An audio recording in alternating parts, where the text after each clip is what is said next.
पिछली बार जो हम लोगों ने प्रथम चरण में जो ये कार्यक्रम किया था उसमें करीब 146 मामले आए थे, दोनों अनुमंडल मिला के पूरे ज़िले में। उसमें से मात्र 18 मामले हैं जो लंबित हैं और करीब 30 मामले ऐसे हैं जो अन्य विभागों से संबंधित है, जो भूमि विवाद, बिजली विभाग या अन्य कोई मैटर से रिलेटेड है। उसमें हम लोगों ने उनको फॉरवर्ड किया था और उसको भी हम लोग फॉलोअप करा रहे हैं। उसमें भी आधे मामले निष्पादित हो चुके हैं। कुछ अन्य मामले जो लंबित हैं, 18 मामले, उनको भी हम लोग इस हफ्ते निष्पादन करने का लक्ष्य हम लोग के द्वारा रखा गया है। करीब 20 FIR हम लोग के द्वारा लास्ट टाइम दर्ज कराई थी, जो भी संज्ञेय अपराध की घटना हम लोग की जानकारी में आई थी, उसमें हम लोगों ने FIR दर्ज कराया और कार्रवाई भी की गई है।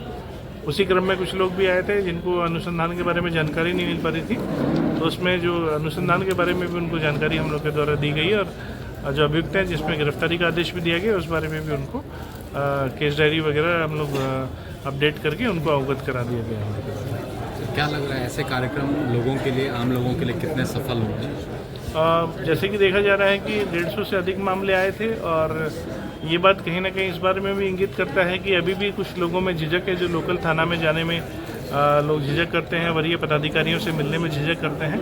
उस वजह से ये एक प्लेटफॉर्म है जो DGP सर के द्वारा ये खड़ा किया गया है। इसमें जो भी प्रॉब्लम्स हैं, चाहे पासपोर्ट वेरिफिकेशन से कैरेक्टर तक का छोटा मामला भी हो या कोई महिला उत्पीड़न से लेके या पॉक्सो से संबंधित मामले हो, वो भी लोग आगे अपनी बातें रख रहे हैं। कुछ ऐसे मामले आज भी आए हैं जिसपे पति पत्नी का 5-6 महीने से विवाद चल रहा था, जिनको अभी हम लोगों ने समझा के जिम्मेनामा लगा के दोनों को एक साथ खुशी खुशी भेजा है।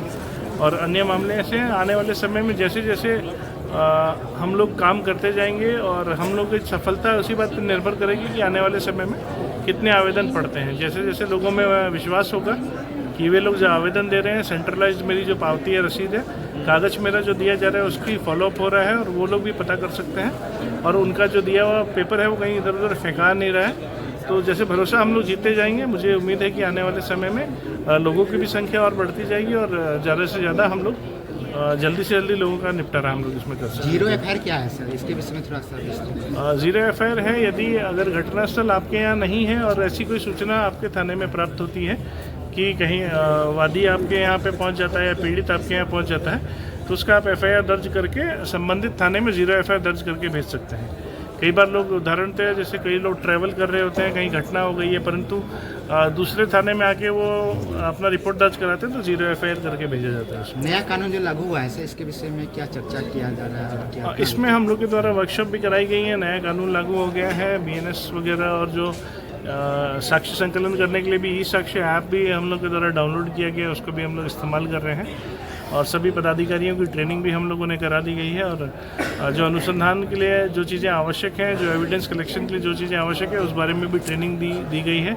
और निरंतर अभी इसमें सुधार हो रहा है। लगातार हम लोग रिफ्रेशर कोर्स भी इसमें करा रहे हैं और साथ ही आम जनता को भी जो भी नए कानून है, यदि उनको जानकारी नहीं है तो इस बारे में भी हम लोगों ने अभी थाना में भी वर्कशॉप एक बार की है और डालसा के साथ जो विधिक सेवा है उनके साथ में भी सभी इन्वेस्टिगेटिंग अफसरों के साथ हम लोगों ने अभी परसों ही एक वर्कशॉप भी ऑर्गेनाइज कराई थी। सर, जिले में ब्राउन शुगर के मामले बहुत आ रहे हैं, ये नशाखोरी में युवा जो हैं वो लिपटते जा रहे हैं सर, इसको लेकर प्रशासन क्या कर रही है? जी, जैसा कि विदित होगा आपको कि आचार संहिता के दौरान 6.5 किलो के करीब हम लोगों ने ड्रग्स और गांजा अफीम को हम लोगों ने छापेमारी करके बरामद किया था। कई लोगों को इसमें जेल भी भेजा था।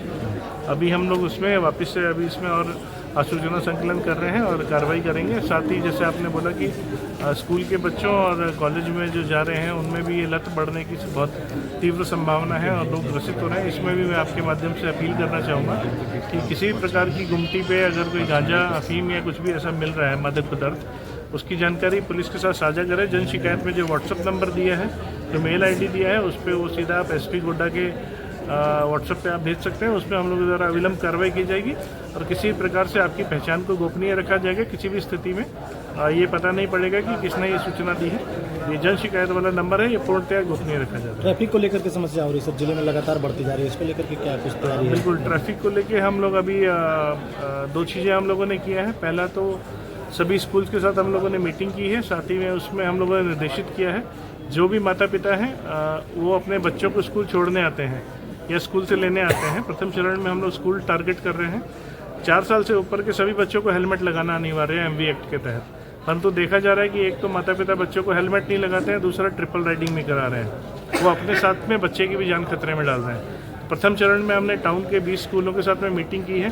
स्कूल के पदाधिकारियों को भी बोला गया है कि जो भी माता पिता बिना हेलमेट के बच्चे को लेने आते हैं या बच्चे को बिना हेलमेट के लेके जाते हैं, उन गाड़ियों पे हम लोग अभी फर्स्ट वीक में हम लोगों ने वार्निंग वीक रखा था, सभी को समझा भी रहे हैं। जो भी माँ बाप ऐसे करेंगे जो अपने और बच्चे की सुरक्षा से खिलवाड़ करेंगे, उनके ऊपर हम लोग गाड़ियों को कन्फिस्केट करके कार्रवाई करेंगे।